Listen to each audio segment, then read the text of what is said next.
Ever scroll through social media and feel that little pang, that subtle whisper that says, their life looks so much better than mine, or easier, or more peaceful?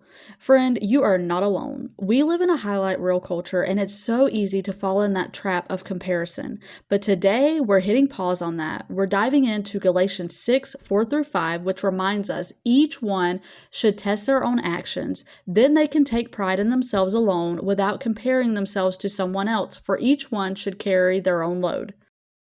I want to share with you 4 habits that I have come up with to help you when those little subtle whispers come in.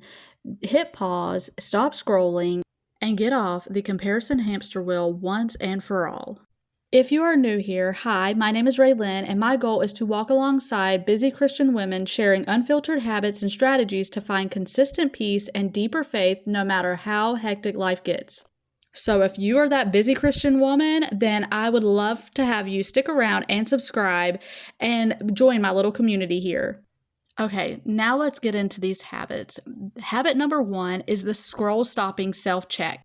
So before I even open a social media app, or even when I feel that familiar urge to compare creeping in, I've learned to intentionally pause. It's just a few seconds to ask myself, what am I seeking right now? Inspiration, or am I subconsciously looking for ways to measure myself against others? Sometimes just bringing in that awareness to the forefront is enough to shift my attention.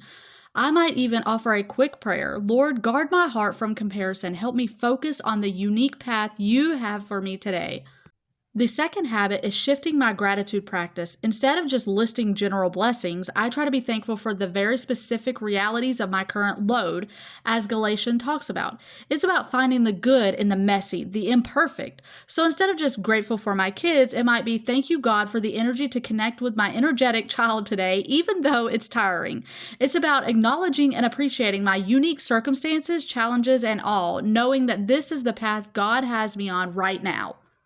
After all, He didn't create us all to look, sound, or have the very lives as another person.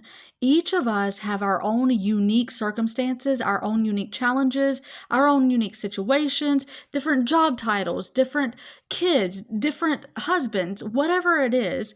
We have different challenges and different situations, and they should not be looked at as a problem or as something that somebody else has better.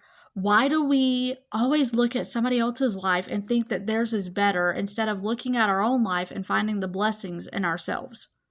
Habit number 3 is all about defining my own victory. We often measure ourselves against someone else's highlight reel of achievements, but true contentment comes from recognizing and celebrate my own progress based on my priorities and God's call for my life. My victory today might be that I managed to get 15 minutes of quiet time, even if someone else seems to have hours. It might be that I showed patience in a difficult situation, even if I didn't handle it perfectly. It's about setting realistic, grace-filled expectations for myself and acknowledging those small wins that often go unnoticed in the comparison game. Maybe your win today is getting that one load of laundry done. Maybe it's calling a friend, calling a family member. Maybe you didn't have time for your chores, but you got to talk to someone you haven't talked to in years. Whatever it is, acknowledging right where you are and not where someone else is. My final unfiltered habit is honest reflection and release. Comparison will still creep in. It's part of being human. But when I notice those feelings of envy or discontent, I've learned to acknowledge them honestly. Often in a quiet moment with God or in my journal, it's about saying, Lord, I see what they have, and honestly, I feel a twinge of longing. And then it's about consciously choosing to release that burden of comparison. It's a prayer, a deep breath, a mental letting go, trusting that God has a unique and beautiful plan for my life, my load. It's a strange thing, this desire to compare. When you think about it, if we all looked the same, talked the same, and had the same exact strengths and weaknesses, this world would get very boring very fast. God is the ultimate artist, and His design is rooted in diversity. Think about the trees. The tall, strong oak tree stands tall and proud, while the graceful, weeping willow bends and sways with the wind. The fiery autumn maple shines in its seasons, and the evergreen pine provides comfort all year long. Do they ever look at each other and wish they were different? The flowers in a garden are all beautiful in their own unique way. The bold sunflower, the delicate tulip, the subtle lily, they don't compete. They simply exist in their own beauty. Just like the flowers and the trees, God made you unique for your own unique circumstances.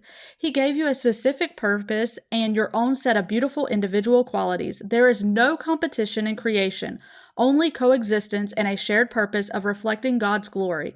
The only person you should be measuring yourself against is the person you were yesterday. Embrace the beautiful masterpiece that you are.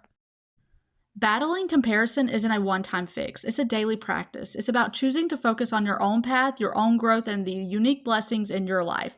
Remember Galatians 6:4-5, we are each called to test our own actions and carry our own load. There is freedom and so much contentment to be found when we release the need to measure ourselves against someone else's carefully curated story.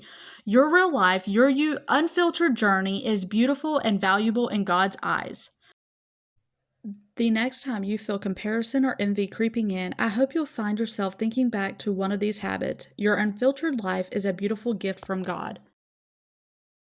Which of these habits resonates with you the most? Let me know in the comments below. I'd love to hear about your own strategies for finding contentment. And if you found this helpful, be sure to like this video and subscribe for more unfiltered habits and strategies for peace and faith.